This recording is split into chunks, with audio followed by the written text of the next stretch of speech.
Bonjour à tous, c'est Gigi, on se retrouve pour une nouvelle review de Pokémon Les Voyages et cette semaine c'est déjà la fin de ce mini-arc centralisé sur l'histoire principale des jeux épée et bouclier avec cet épisode numéro 45. Et oui, je précise bien l'histoire principale tout simplement car à mon humble avis, on est je pense loin d'en avoir fini avec la région de Galar dans l'animé, mais nous y reviendrons plus tard vers la fin de la vidéo. Il s'agissait donc là d'un épisode très attendu par la communauté, non seulement car c'est le présumé climax de l'arc, donc forcément, mais aussi et surtout, on va pas se mentir, pour la double évolution de Riolu et de la Pyro. Un épisode d'ailleurs qui semble faire l'unanimité parmi les fans, tout le monde semble globalement vraiment bien apprécié, du moins de ce que j'en ai vu à titre personnel. Et pour le coup, malgré mes craintes dont je vous avais fait part la semaine dernière concernant un éventuel rush assez évident pour cet épisode, hormis certains détails, le tout était globalement plutôt bien fragmenté et non pas trop expédié à ma grande surprise. J'ai trouvé pour le coup que ça adaptait plutôt bien les jeux même, avec notamment les héros qui n'arrivent pas à infliger des dégâts à Eternatus dans sa forme Infinimax, sans l'aide des loups légendaires par exemple. Ou encore Tarak qui, malgré son statut, est en grande difficulté, notamment car il ne peut pas gigamaxer son Dracofeu. Et de même concernant l'arrivée de Zacian et Zamazenta, il faut attendre que les héros soient dos au mur et totalement impuissants pour que ces derniers arrivent et sauvent la situation au dernier moment, donnant ainsi un enjeu et une situation digne d'un climax. Et un peu d'un Deus Ex Machina aussi, mais bon, j'accepte. Non seulement au vu de la situation, mais aussi car c'est la même chose que dans les jeux, donc c'est normal. Alors oui, malgré tout, tout ça s'enchaîne de façon très rapide, voire même un peu trop, mais personnellement ça ne m'a pas dérangé et je m'attendais même à franchement pire. Et tout cela en seulement 20 minutes mine de rien. Revenons maintenant sur la fameuse double évolution concernant donc Riolu et la Pyro. C'est une scène que beaucoup attendaient et à juste titre. Déjà dans un premier temps, je trouve personnellement l'idée non seulement plutôt innovatrice, mais également assez logique dans un sens. Je ne parle pas forcément ici du fait qu'ils évoluent tous deux à ce moment précis, mais plutôt tous deux au même moment surtout. Depuis le début de la série, on nous a mis l'accent très, voire même trop prononcé sur Riolu et la Pyro qui étaient littéralement les Pokémon mascottes de la série en dehors de Pikachu. Les deux sont sur tous les posters de la série, sont toujours en dehors de leur Pokéball et sont souvent le choix de base de leurs dresseurs respectifs. Bref, ce sont ceux qui subissent la plus grosse mise en avant, au point même où c'est assez terrible de voir Sacha qui n'utilise jamais d'autres Pokémon que Pikachu ou Riolu, mais ça n'est pas le sujet. Selon moi donc, il était non seulement logique, mais également bien meilleur qu'ils évoluent ensemble, au même moment comme ce fut le cas ici. Le fait qu'ils évoluent à ce moment précis sert uniquement à alimenter cette idée de climax pour l'arc, et ce n'est pas une mauvaise idée, mais c'est très classique, comme par exemple un héros qui va obtenir un nouveau pouvoir face au méchant ultime, c'est une situation plus qu'évidente. Cependant, autant pour Riolu, je suis pleinement satisfait au vu de la situation, quant à laquelle il a vu Sacha en détresse et donc il décide de se surpasser en évoluant, j'ai trouvé ça bien amené, simple, efficace, pas de problème là-dessus.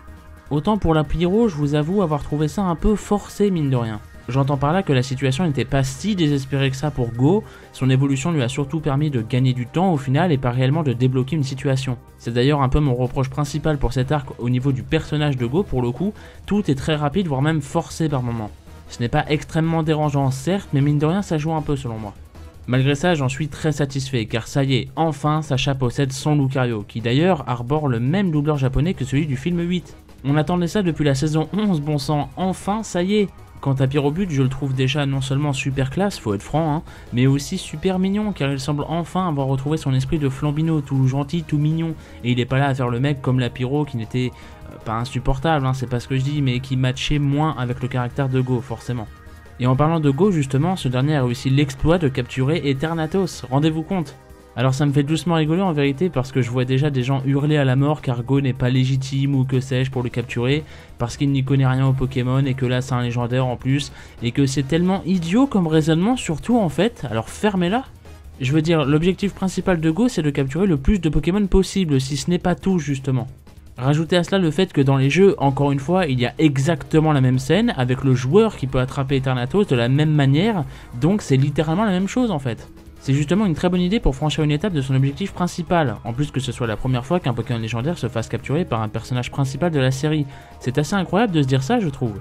Surtout qu'en plus de cela, Go dit ne pas vouloir l'utiliser, au contraire il le met dans une espèce de coffre-fort blindé sous terre, histoire de le sceller pour de bon et que justement Eternatus ne puisse, en théorie, plus jamais se réveiller et semer le chaos à nouveau. Tout est bien qui finit bien. Pour finir, j'aimerais revenir sur certains détails qui pourraient avoir leur importance dans un futur plus ou moins proche.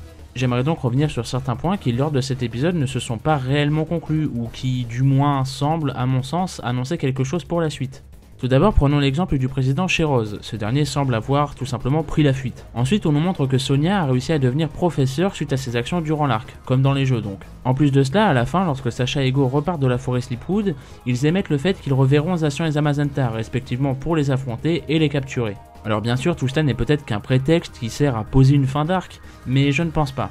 Je me demande même si les scénaristes ne voulaient pas vite expédier cet arc en question pour la construction globale de la série. Laissez-moi vous expliquer. Jusqu'ici, la série nous a montré que les héros pouvaient voyager entre les régions, résoudre différents types de problèmes, capturer des Pokémon, faire des raids et donc même croiser des Pokémon légendaires, etc. La série a non seulement réuni tout cela, mais en plus a réussi à développer certains Pokémon en particulier. Je pense bien évidemment ici aux 2 nouveaux Pokémon phares de la série, que sont Lucario et Pyrobut. Pour finir cette présumée première partie de la série, avec l'arc adaptant l'histoire principale des jeux de la 8ème génération. Je me demande donc si désormais nous n'allons pas vivre un tournant prochainement pour la série. Maintenant que tout a été posé dans les 40 premiers épisodes, maintenant que la saison nous a montré déjà beaucoup de ce qu'elle avait comme idée, pas toujours bien exploité certes, mais là n'est pas la question encore une fois, maintenant donc, que reste-t-il? Je n'entends pas du tout par là le fait que l'anime va se conclure maintenant que l'histoire des jeux a été faite, c'est absolument tout le contraire à vrai dire. Je me demande surtout si l'idée derrière ne serait-elle pas d'avoir placé tous ces éléments au préalable pour au final s'en resservir plus tard. Nous allons ainsi toujours avoir des épisodes entre les régions, des raids, de la comédie, des captures et compagnie, mais je pense qu'ils comptent faire revenir les personnages que sont Sonia, Tarak et même Sheroz. Après tout, ils disent bien que Sheroz s'est enfui, mais cela ressemble surtout à une annonce quant à laquelle ce dernier risque de revenir plus tard. Maintenant que les héros ont fait leurs preuves aux côtés de Tarak et Sonia, ces derniers pourraient bien revenir leur prêter main forte pour autre chose, ou lors de l'adaptation des DLC sur Isole Armure et Coronège par exemple. De plus, n'oubliez pas que les rivaux, à savoir donc Nabil, Rosemary et Travis, ne sont toujours pas apparus dans l'anime. Pour moi, c'est donc une certitude que les héros n'en ont pas fini avec Galar, et je ne parle bien évidemment pas ici que de simples expéditions pour aller enquêter sur des Pokémon ou quoi que ce soit.